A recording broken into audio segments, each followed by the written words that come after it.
आज आपण अशा एका कलाकाराला आठवत आहोत जी फक्त पडद्यावरची अभिनेत्री नव्हती, तर प्रेक्षकांच्या मनातली आपलीच वाटणारी मुलगी, बहीण, मैत्रीण आणि सखी होती. प्रिया मराठे. नाव उच्चारताच डोळ्यासमोर येतं ते तिचं तेजस्वी हास्य, भावपूर्ण डोळे आणि साधेपणातून उमटणारी एक वेगळीच जादू. मालिकांमधील तिच्या भूमिका असोत किंवा नाटकातील तिचं रंगकाम, प्रेक्षकांनी नेहमीच तिच्यावर प्रेमाचा वर्षाव केला. तिच्या प्रत्येक अभिनयातून उमटणारी सहजता हीच तिची खरी ओळख होती. आज ती आपल्यात नाही हे स्वीकारणं खरंच अवघड आहे, पण तिचा वारसा मात्र आपल्याकडे कायम राहणार आहे. तिच्या स्मितहास्यातून, तिच्या गोड आवाजातून, तिच्या पात्रांमधून आणि तिने दिलेल्या शिकवणीतून ती आजही आपल्याशी बोलतीये असं वाटतं. तिचं जाणं म्हणजे केवळ मनोरंजन विश्वाची हानी नाही, तर प्रत्येक त्या चाहत्याच्या आयुष्यातली पोकळी आहे ज्याने कधी ना कधी तिच्या अभिनयातून प्रेरणा घेतली. प्रिया, तुझं हे तेज असंच अमर राहील. तुझं स्मितहास्य प्रत्येक आठवणीत फुलत राहील. तुझ्या कलाकृती, तुझं प्रेमळ मन आणि तुझा जिवंत वारसा आमच्या स्मृतीत सदैव जिवंत राहील. तुला आज या शब्दातून एकच अर्पण, भावपूर्ण श्रद्धांजली. मराठी मालिकांमध्ये स्वतःची छाप उमटवल्यानंतर प्रिया मराठे हिने हिंदी टेलिव्हिजनकडे पाऊल टाकले आणि तिथे तिने आपली वेगळी ओळख निर्माण केली. तिच्या हिंदी प्रवासातील सर्वात मोठं पाऊल होतं झी टीव्हीवरील पवित्र रिश्ता. या मालिकेत तिने वर्षा सतीश ही भूमिका साकारली. पवित्र रिश्ता ही मालिका भारतीय टेलिव्हिजनच्या इतिहासात एक गाजलेली मालिका ठरली होती आणि त्यात प्रिया झळकली तेव्हा तिला केवळ हिंदी प्रेक्षकांचंच नव्हे तर संपूर्ण देशाचं प्रेम मिळालं. वर्षा हे पात्र एका भावनेक, थोडं गुंतागुंतीचं आणि प्रेक्षकांना जवळचं वाटणारं पात्र होतं. प्रियाच्या सहज अभिनयामुळे हे पात्र प्रेक्षकांच्या मनात घर करून बसलं. कसम से या मालिकेत जरी तिची भूमिका सहाय्यक होती, तरीही तिने दिलेला अभिनय प्रेक्षकांच्या लक्षात राहिला. त्यानंतर तिने बडे अच्छे लगते हैं या मालिकेत एक छोटी पण प्रभावी भूमिका केली, जी मालिकेच्या कथानकाला आवश्यक गती देणारी होती. हिंदी प्रवासातील आणखी एक महत्त्वाचा टप्पा होता साथ निभाना साठिया. यात तिने भवानी राठोड ही नकारात्मक छटा असलेली भूमिका केली. ही भूमिका तिच्यासाठी एक नवा प्रयोग होता, कारण मराठी आणि हिंदी प्रेक्षकांनी तिला सहसा सकारात्मक भूमिकांमध्येच पाहिलं होतं. परंतु भवानी राठोड या व्यक्तिरेखेत तिने जेवढी ताकद, जेवढा प्रभाव आणि जेवढं नाट्यमय सादरीकरण केलं, ते पाहून प्रेक्षकांनी दाद दिली. प्रिया ही केवळ सकारात्मक भूमिकेतच नव्हे तर खलनायिकाच्या भूमिकेतही तेवढीच प्रभावी आहे हे सिद्ध झालं. याशिवाय तिने कॉमेडी सर्कससारख्या स्टँडअप कॉमेडी शोमध्ये सहभाग घेतला आणि तिथे तिने आपल्या नैसर्गिक विनोदबुद्धीने प्रेक्षकांना खळखळून हसवलं. कॉमेडी सर्कस हा असा एक मंच होता जिथे स्पर्धकांना थेट प्रेक्षक आणि परीक्षकांसमोर विनोद सादर करावा लागत असे आणि तिथे प्रियाने ज्या आत्मविश्वासाने विनोदी अभिनय केला त्याने तिला केवळ अभिनेत्री म्हणूनच नव्हे तर स्टँडअप कॉमेडियन म्हणूनही प्रेक्षकांची ओळख मिळवून दिली. हिंदी मालिकांमधील या प्रवासातून प्रिया केवळ महाराष्ट्रापुरती मर्यादित राहिली नाही तर देशभरातील घराघरात पोहोचली. तिच्या हिंदी प्रवासामुळे मराठी अभिनेत्रीही राष्ट्रीय पातळीवर चमकू शकतात हे दाखवून दिलं. प्रत्येक भूमिकेत तिने केलेला भावनिक अभिनय, नजरेतून प्रकट होणारी संवेदनशीलता आणि गरजेनुसार कठोर, नकारात्मक छटा दाखवण्याची ताकद ही सर्व वैशिष्ट्ये प्रेक्षकांना भावली. हिंदी मालिकांच्या निर्मात्यांनीही तिच्या प्रतिभेला सलाम केला आणि तिला एक विश्वासार्ह अभिनेत्री म्हणून स्वीकारले. प्रेक्षकांसाठी ती वर्षा होती, कधी भवानी राठोड होती, कधी छोट्या छोट्या भूमिकांमधून मोठा प्रभाव पाडणारी होती, तर कधी हसवणारी कॉमेडियन होती. तिचा हिंदी प्रवासाने सिद्ध केलं की प्रिया मराठे ही केवळ प्रादेशिक स्तरावरच नव्हे तर राष्ट्रीय पातळीवर देखील एक बहुमुखी कलाकार होती. हिंदी आणि मराठी मालिकांमध्ये स्वतःची एक ठाम ओळख निर्माण केल्यानंतर प्रिया मराठे हिने चित्रपट, रंगभूमी आणि स्टँडअप कॉमेडी या क्षेत्रांतही आपले वेगळेपण सिद्ध केले. मराठी चित्रपटसृष्टीत जरी तिने मर्यादित काम केलं असलं तरी तिच्या भूमिकांनी प्रेक्षकांची दाद मिळवली. तिच्या अभिनयात एक नैसर्गिकता होती जी सिनेमागृहात बसलेल्या प्रेक्षकांच्या मनाशी थेट संवाद साधत असे. मराठी चित्रपटांमध्ये तिने मुख्य नायिका म्हणून काम न करता सहाय्यक पण कथानकाला बळ देणाऱ्या भूमिका साकारल्या आणि त्या तितक्याच लक्षवेधी ठरल्या. रंगभूमीबाबत बोलायचं झालं तर प्रिया ही रंगमंचावरची कलाकार होती, कारण तिथे संवादफेक, भावनांची अचूक अभिव्यक्ती आणि थेट प्रेक्षकांसमोर अभिनय करण्याची धाडसाची गरज असते. प्रियाने अनेक नाट्यप्रयोग केले आणि त्या प्रत्येक प्रयोगात तिने रंगभूमीच्या परंपरेला न्याय दिला. नाटकामधून तिने प्रेक्षकांशी थेट नाते जोडले आणि अभिनयाच्या कलेला अधिक धारदार केले. नाटक म्हणजे तात्काळ प्रतिक्रिया आणि थेट संवाद. यात कलाकाराला चुकांसाठी किंवा कृत्रिमतेसाठी जागाच नसते. परंतु प्रियाने मात्र प्रत्येक प्रयोगात आत्मविश्वासाने भूमिका साकारली आणि रंगभूमीवर आपले वेगळे स्थान निर्माण केले. चित्रपट आणि रंगभूमीच्या पलीकडे तिने सर्वात वेगळे आणि अनपेक्षित असे पाऊल टाकले ते म्हणजे स्टँडअप कॉमेडी. कॉमेडी सर्कस या प्रसिद्ध हिंदी शोमध्ये तिने सहभाग घेतला आणि तिथे तिच्या अभिनयाला एक नव्या प्रकारची दाद मिळाली. स्टँडअप कॉमेडी ही सहज नसते, त्यात वेळेचं अचूक भान, पंचलाईन योग्य क्षणी देण्याची कला आणि प्रेक्षकांच्या चेहऱ्यावर हास्य फुलवण्याची ताकद आवश्यक असते. प्रियाने या सगळ्या गोष्टी सहजपणे आत्मसात केल्या. तिच्या विनोदी सादरीकरणात एक लय, एक खट्याळपणा आणि एक आपलेपणा होता, ज्यामुळे प्रेक्षक खळखळून हसत असत. कॉमेडी ही केवळ हसवण्याची कला नसते, तर ती सामाजिक परिस्थिती, नातेसंबंध आणि माणसाच्या छोट्या छोट्या आयुष्यातील गोष्टींवर बोट ठेवून त्याला हसत हसत विचार करायला लावणारी कला असते. आणि प्रियाने हे बारकावे उत्तमरित्या समजून घेतले. तिच्या स्टँडअप प्रवासामुळे ती केवळ अभिनेत्रीच नव्हे तर एक विनोदी कलाकार म्हणूनही प्रस्थापित झाली. त्यामुळे तिचा अभिनय प्रवास केवळ मर्यादित चौकटीत राहिला नाही, तर तो विविध माध्यमांतून प्रेक्षकांपर्यंत पोहोचला. नाटक, सिनेमा आणि कॉमेडी या सर्वच क्षेत्रात प्रियाने आपली एक वेगळी आणि बहुमुखी ओळख प्रस्थापित केली. हे सगळं करताना तिने कधीही प्रेक्षकांशी असलेले आपले भावनिक नाते तुटू दिलं नाही, उलट त्या नात्याला प्रत्येक नवीन प्रयोगातून अजून घट्ट केले. तिचा हा प्रवासच दाखवतो की ती केवळ अभिनेत्री नव्हती, तर खरीखुरी एक कलाकार होती, जिच्या प्रत्येक सादरीकरणात कलेप्रती असलेली निष्ठा आणि प्रामाणिकपणा स्पष्ट दिसत होता.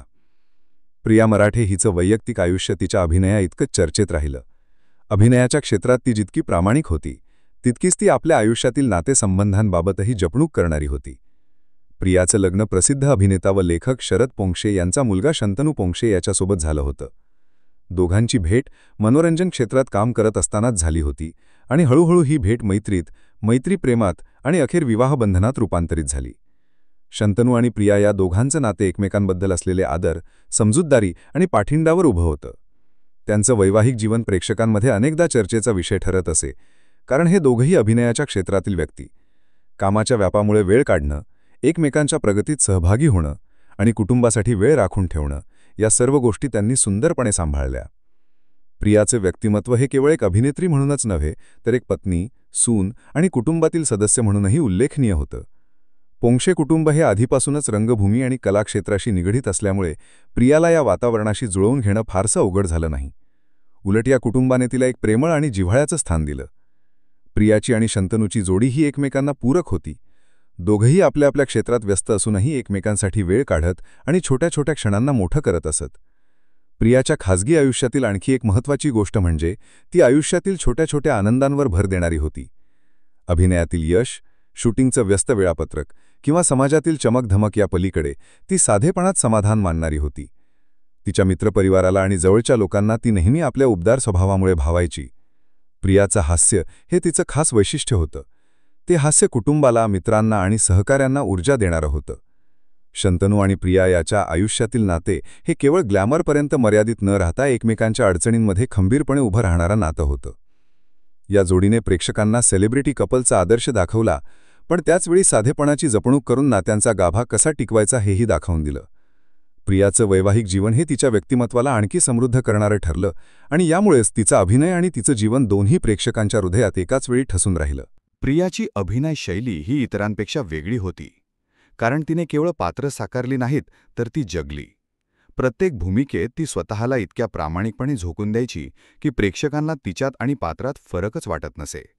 मराठी मालिकांमधील तिच्या भूमिका बघताना जाणवायचं की ती साध्या सरळ मुलीची, घरातल्या धाकटा मुलीची किंवा संघर्ष करणाऱ्या स्त्रीची व्यक्तिरेखा अत्यंत सहजतेने साकारते.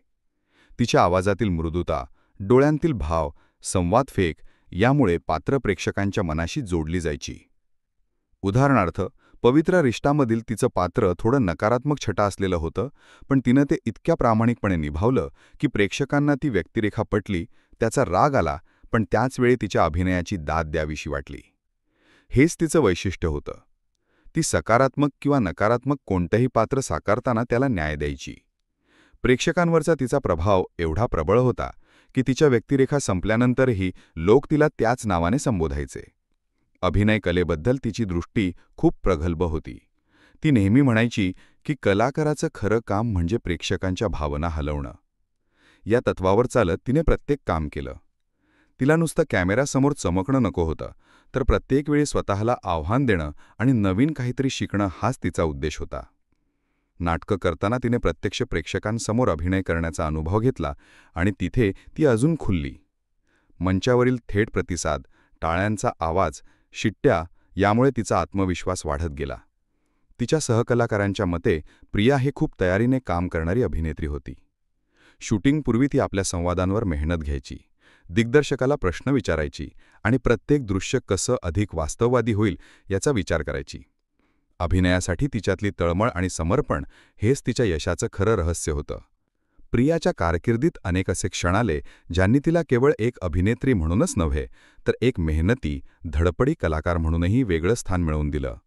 दूरदर्शन मालिकांमधील तिच्या उत्तम अभिनयामुळे तिला प्रेक्षकांकडून प्रचंड प्रेम मिळालं आणि त्याचबरोबर पुरस्कारांचाही सन्मान लाभला. झी मराठीवरील पुरस्कार सोहळ्यांमध्ये तिच्या मालिकांना मिळालेलं प्रेक्षकांचं मतं सर्वोत्कृष्ट अभिनेत्री आणि सर्वोत्कृष्ट नकारात्मक भूमिका या दोन्ही श्रेणींमध्ये तिचं नाव झळकलेलं होतं. हिंदी मालिकांमध्ये काम करताना देखील तिने आपला ठसा उमटवला. पवित्र रिश्तामधील तिच्या दमदार भूमिकेमुळे ती घराघरात पोहोचली आणि हिंदी प्रेक्षकांनाही ती मनापासून भावली. रंगभूमीवर तिने केलेल्या प्रयोगात्मक नाटकांनी तरुण प्रेक्षकांमध्ये तिची एक वेगळी ओळख निर्माण केली. नाट्यविश्वातील ज्येष्ठ दिग्दर्शकांनी तिच्या अभिनयाला उपजत आणि सहज असे संबोधले. तिच्या कारकिर्दीतील एक महत्त्वाचा टप्पा म्हणजे तिने मराठी आणि हिंदी दोन्ही माध्यमांमध्ये यश मिळवलं. बहुतेक वेळा कलाकार एका माध्यमापुरतेच मर्यादित राहतात, पण प्रियाने मर्यादा ओलांडल्या. मालिकांपासून ते नाटकांपर्यंत आणि रियालिटी शोपर्यंत ती सक्रिय राहिली. तिच्या कारकिर्दीतला आणखी एक टप्पा म्हणजे तिची नृत्यकला. नृत्यविषयक कार्यक्रमांमध्ये तिने भाग घेतला आणि तिच्या लयबद्धतेला प्रेक्षकांनी भरभरून दाद दिली. मराठी मनोरंजन विश्वातील पुरस्कार सोहळ्यांमध्ये तिला अनेक वेळा विशेष सन्मान मिळाले. तिच्या सहकलाकार आणि दिग्दर्शकांकडून तिला मिळालेली प्रशंसा ही तिच्यासाठी खरा पुरस्कार होता. प्रियाच्या कारकिर्दीची ही वैशिष्ट्यपूर्ण यात्रा म्हणजे एक साध्या मराठी मुलीने आपल्या मेहनतीच्या जोरावर 2 उद्योगांमध्ये नाव कमवण्याची प्रेरणादायी कहाणी आहे. 2025 सालातील 29 ऑगस्ट हा दिवस मराठी आणि हिंदी मनोरंजन सृष्टीसाठी मोठा धक्का ठरला, कारण या दिवशी प्रियाचं अचानक निधन झाल्याची बातमी सकाळी सर्वत्र पसरली. ती केवळ 37 वर्षांची होती आणि त्यामुळे हा धक्का अधिकच असह्य वाटला. वृत्तसंस्थांच्या माहितीनुसार प्रियाला काही दिवसांपासून प्रकृतीविषयक तक्रारी होत्या, पण तिच्या कुटुंबियांनी किंवा जवळच्या व्यक्तींनी कधीच याबद्दल उघडपणे बोललं नव्हतं. अचानक आलेल्या या बातमीने केवळ तिचं कुटुंबच नव्हे तर प्रेक्षक, सहकलाकार आणि संपूर्ण कलाविश्वच सुन्न झालं. अनेकांना पहिल्यांदा ही बातमी खोटी वाटली, कारण इतक्या ऊर्जावान आणि उत्साही अभिनेत्रीचं आयुष्य इतकं लवकर संपेल हे कुणालाच पटत नव्हतं. सोशल मीडियावर लगेचच श्रद्धांजली संदेशांचा पूर आला. ज्येष्ठ अभिनेते, दिग्दर्शक, तिच्यासोबत काम केलेले कलाकार यांच्यापासून ते प्रेक्षकांपर्यंत सगळ्यांनी तिला श्रद्धांजली वाहिली. अनेकांनी तिच्या जुन्या छायाचित्रांसोबत आठवणी शेअर केल्या. अजून काल परवा सेटवर भेटलेली प्रिया आज आपल्यात नाही हे मान्यच होत नाही असे उद्गार तिच्या सहकलाकारांनी व्यक्त केले. मराठी मालिकांच्या चॅनल्सवर विशेष कार्यक्रम दाखवून तिला आदरांजली वाहण्यात आली. तिच्या अचानक जाण्याने एका पिढीला जवळची वाटणारी कलाकार हरपली असा सूर प्रेक्षकांमध्ये उमटला. तिच्या चाहत्यांना तिचं आयुष्य इतकं थोडक्यात संपल्याचं दुःख फार खोलवर भिडलं. विशेष म्हणजे प्रिया सदैव हसमुख, सकारात्मक आणि लढाऊ वृत्तीची म्हणून ओळखली जायची. त्यामुळे तिचं अकाली जाणं हे सगळ्यांसाठीच मोठी पोकळी निर्माण करून गेलं. प्रियाचं आयुष्य जरी अल्पकाळाचं ठरलं असलं तरी तिने मागे ठेवलेला वारसा आणि आठवणी अत्यंत समृद्ध आहेत.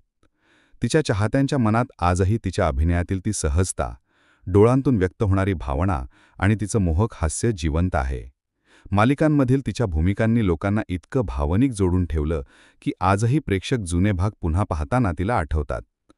रंगभूमीवर तिने केलेलं काही प्रायोगिक नाटकं आजही रसिकांच्या चर्चेत आहेत.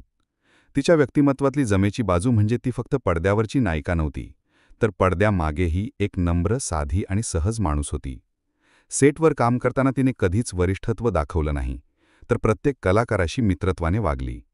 तिच्या सहकलाकारांनी सांगितलेली तिची अनेक लहानशा आठवणी आज तिच्या वारशाचा भाग आहेत. कोणाला कठीण प्रसंगात मदत करणे, कोणाला अभिनयातील टिप्स देणे, कोणाच्या नव्या प्रयत्नांना प्रोत्साहन देणे, या सगळ्या गुणांमुळे ती फक्त एक अभिनेत्री नव्हे तर एक मार्गदर्शक म्हणूनही ओळखली गेली. तिच्या निधनानंतर तिच्या आठवणींवर आधारित विशेष कार्यक्रम अनेक चॅनल्सने सादर केले. तिच्या संवादांपासून ते तिच्या हसण्यापर्यंत सर्व काही प्रेक्षकांच्या मनात कायमस्वरूपी कोरलं गेलं आहे.